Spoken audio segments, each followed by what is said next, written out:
We have all been there. You bring home a stunning tropical plant, place it by the window. Weeks later, it looks tired and patchy. I used to think I just didn't have the gift until I learned that almost any room can support lush greenery with the right care adjustments. It's not about fighting nature. It's about alignment. We are going to explore how to match the right plant to your specific indoor climate. This approach not only saves you from buying costly replacements, but transforms your home into a low-maintenance, high-reward sanctuary. My dear garden-loving friends, have you ever stood before a beloved houseplant, watering can in hand, and wondered why it looks so terribly unhappy despite your best efforts to create a thriving home? You check the soil, and you follow the schedule on the little plastic tag perfectly. You offer it water every Tuesday just like clockwork. Yet, despite your faithful attention, the leaves turn a sickly yellow and drift to the floor one by one. It is enough to make anyone feel like they simply don't have a green thumb. But I want to tell you something that might lift that heavy weight off your shoulders. The failure isn't because you didn't care enough. It is often because you cared too much in the wrong way. We need to talk about the conscientious caregiver. This is the person who treats the care instructions like a sacred law. The tag says water weekly, so we water weekly. But here's the secret that the nurseries rarely explain on those tiny labels. They treat light, water, and soil as separate ingredients, like items on a grocery list. But nature doesn't work that way. Nature works like a recipe. These elements are deeply connected, and when we disconnect them, we create a silent, invisible imbalance that hurts our green companions.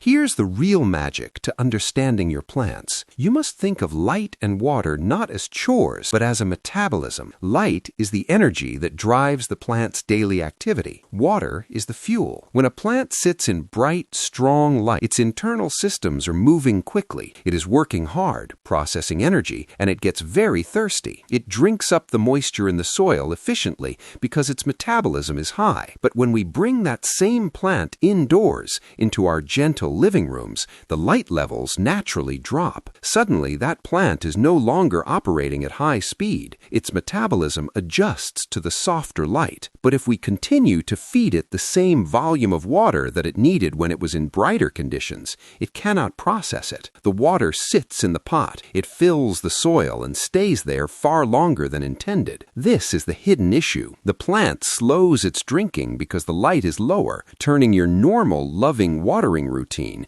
into an excess that the plant simply cannot use. This imbalance is so tricky because it is invisible to the naked eye until the plant shows signs of distress. The leaves might look green for weeks, while the roots below are sitting in damp soil that never gets a chance to dry out. You see, most of our houseplants are raised in professional nurseries. These environments are optimized for rapid growth, often providing the perfect balance of light and humidity that these plants would find in their native tropical habitats. When we bring them home, our indoor temperatures are actually quite compatible with these tropical species, which is why they make such wonderful house guests. However, the light intensity in a residential room is often much lower than in a nursery. The shock of this transition is what catches us off guard. We try to replicate the nursery schedule in a lower light environment, and the math simply does not add up. It is a recipe for heartache. But please do not despair. You are not a plant killer. You are simply dealing with a changed environment. The realization that we need to adjust our inputs to match the light levels is the first step toward pure tranquility in your indoor garden. We need to realign this balance. We need to find the sweet spot where the light drives the thirst and the water supports the growth. It sounds complicated, but I promise you it is actually quite simple once we make 3 specific adjustments. These are small changes that yield a beautiful, low-maintenance reward. The first fix requires us to look at our windows with fresh eyes. We must stop trying to force nature to bend to our will and instead invite the right guests into our home. It starts with harmonious selection. Let's look at how we choose our leafy friends. My friends, I have to ask you a question that might feel a little familiar to those of us who have spent years tending to a home. Are you fighting nature by trying to force a sun lover to live in a cave? It turns out that the very first step to fixing our indoor garden troubles isn't about knocking down walls or installing expensive skylights. It isn't about changing your home at all. It is simply about changing the guest list. We often inadvertently make our lives difficult by choosing plants based solely on how beautiful they looked in the nursery showroom. But many of those beauties are high-maintenance divas that demand rigid light cycles or humidity levels that are just too hard to replicate in a normal living room. There's no joy in watching a plant struggle, and there is certainly no peace in constantly moving heavy pots around, chasing a beam of sunlight across the carpet. That defeats the entire purpose of a relaxing, low-maintenance sanctuary. The secret to effortless growth lies in understanding where our plants come from. According to the experts at the Missouri Botanical Garden, the key is selecting plants native to tropical or subtropical regions. This advice is pure gold for us. You see, our homes are climate controlled. We keep our thermostats at a comfortable, steady temperature year-round. This environment is actually very difficult for plants from colder climates like azaleas, gardenias, or miniature roses. These outdoor natives often require cooler temperatures to rest, and in some cases, they need a winter dormant period where it gets quite chilly. When we keep them in our warm living rooms all winter, they get exhausted. They struggle because we are denying them the winter rest they are biologically programmed to need. However, tropical plants find our stable, warm homes to be absolute paradise. They do not need a cold winter. They thrive in the consistency that you already provide just by living comfortably in your house. By choosing these species, you are working with nature, not against it. Let me share some specific recommendations that are perfect for a lifestyle that values ease and beauty. A recent report on houseplant trends for 2025 highlights several friends that are making a huge comeback specifically because they thrive with minimal fuss. First, we have the Sansevieria, or snake plant, and the ZZ plant. These are practically indestructible. They are sculptural, elegant, and they handle low light with a grace that is truly inspiring. They do not demand your attention every day. They simply sit there and look magnificent. Then we have the leafy beauties like monsteras, pothos, and spider plants. These are known for being low water and hardy. They are forgiving if you forget them for a few days, and they don't hold a grudge. They are the ideal companions for us because they allow us to enjoy the lush green benefits of gardening without the demanding upkeep of a greenhouse. When you match these specific species to your available window light, you eliminate 80% of the struggle before you even open a bag of soil. You are using the predictable environment of your home, that steady warmth, that reliable window, as your greatest tool. It transforms gardening from a battle for survival into a guaranteed success. You stop worrying about why the plant isn't growing and start enjoying the fact that it is. But here's the catch. Even if you have the perfect tropical plant sitting in the perfect gentle light, there is still something happening inside the pot that can halt growth in its tracks. It is a hidden issue that builds up slowly over time, occurring even when your light and species selection are flawless. To find it, we usually have to stop looking at the overall beauty of the plant and start looking for a very specific warning sign on the foliage. My dear friends, have you ever looked closely at the leaves of your favorite indoor plant and noticed something troubling? The center of the leaf is green and vibrant, but the very tips have turned brown and crispy. It looks for all the world like the plant is parched. Your first instinct is probably the same as mine used to be. You rush to the sink, fill up your watering can, and give it a generous drink, thinking you have simply neglected it. But then, a week later, the brown spreads. The crispy edges grow larger. This is a moment of great frustration for us as gardeners because our intuition is leading us astray. We are seeing what looks like dehydration, but we are actually looking at a chemical burn. It creates a silent struggle inside your decorative pots that has nothing to do with how much water you give, but rather what is left behind after the water dries. We need to talk about the invisible residue that accumulates in your soil every time you water or fertilize. You see, in nature, plants live in the the ground. When it rains, the water washes through the soil and carries away excess minerals deep into the earth, away from the roots. But our houseplants are living in containers. They are in a closed system. Every time we pour top water, which often contains calcium and other minerals, or every time we add a few drops of fertilizer to help them grow, we are adding ingredients to that pot. The plant drinks the water and eats the nutrients it needs, but it leaves the rest behind. Over months and years,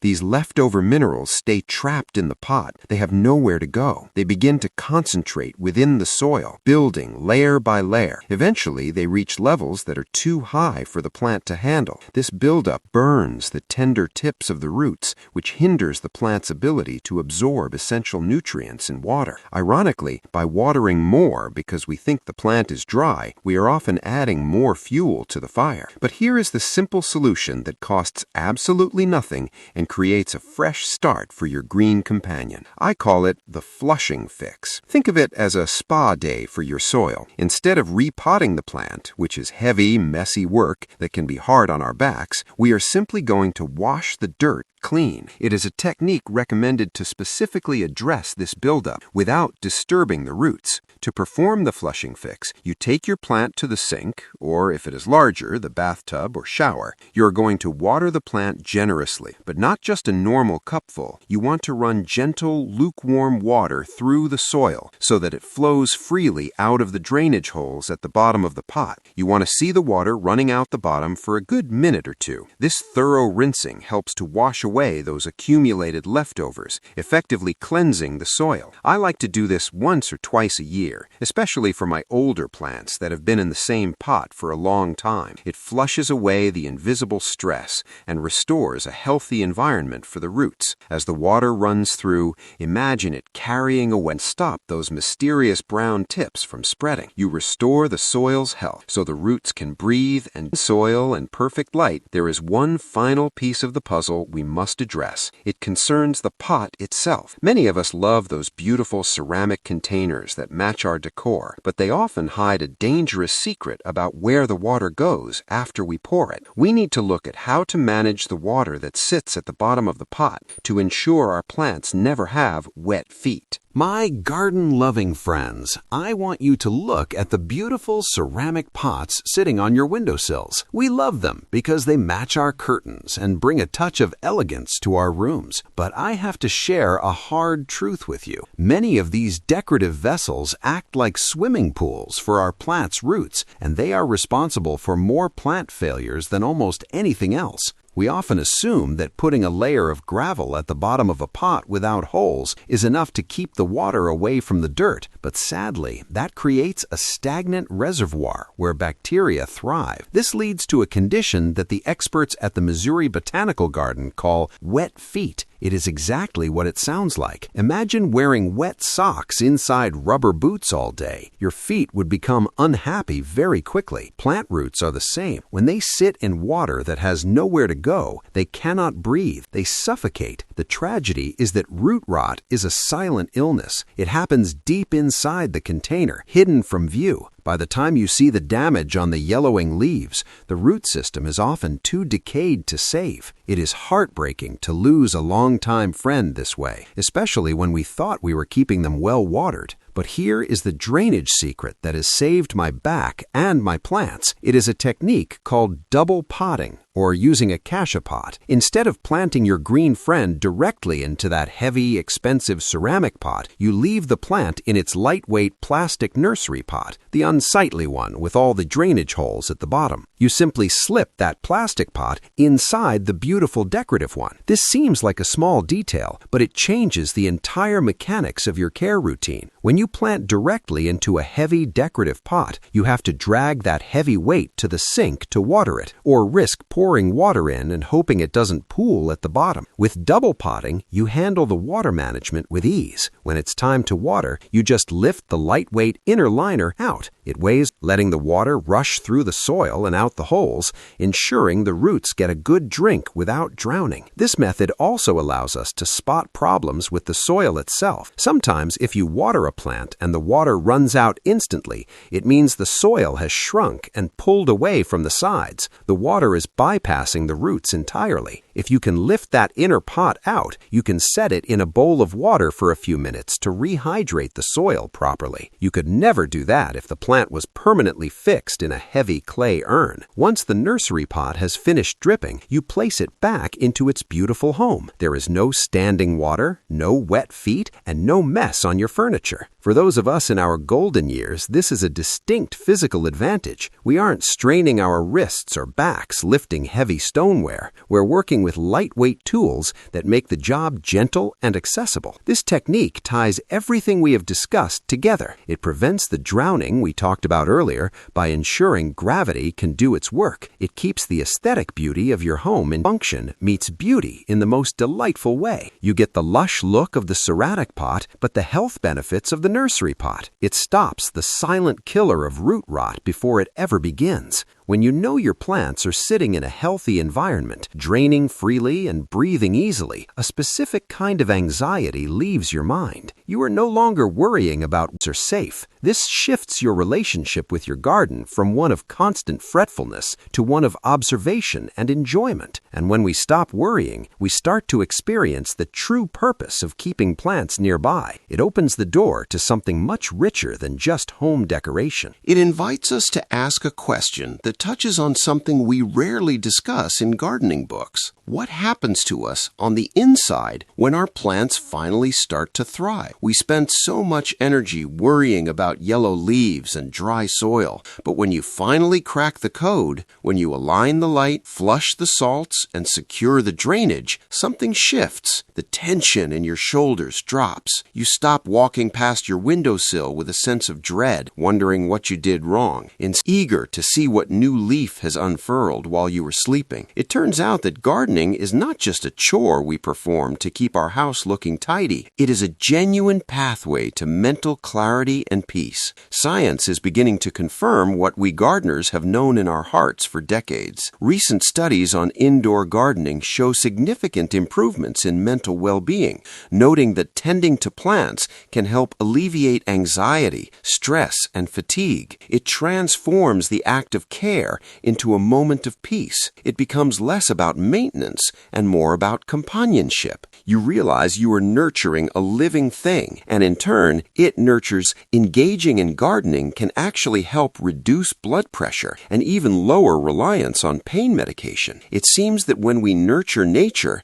it nurtures our bodies right back. Now, I know some of you might be thinking that working with soil feels like too much effort, especially if you have limited mobility or if lifting heavy bags of dirt is no longer in the cards. This brings us to a clean, wonderful alternative called hydroponics. It is a soil-free method that removes the mess entirely. You can grow beautiful greens or herbs right on your counter in a simple container of water. It is lightweight, accessible year-round regardless of the weather outside, and ensures that the joy of growing is available to all of us, no matter our physical strength. There's also a beautiful social ribbon tied around this hobby. When your spider plant sends out those little babies, or your pothos grows too long, you have a gift to share. Research indicates that this kind of sharing enhances our overall quality of life by building community and wellness. I have met some of my dearest friends by simply offering a cutting rooted in generosity. You are not just growing a leaf, you are growing a friendship.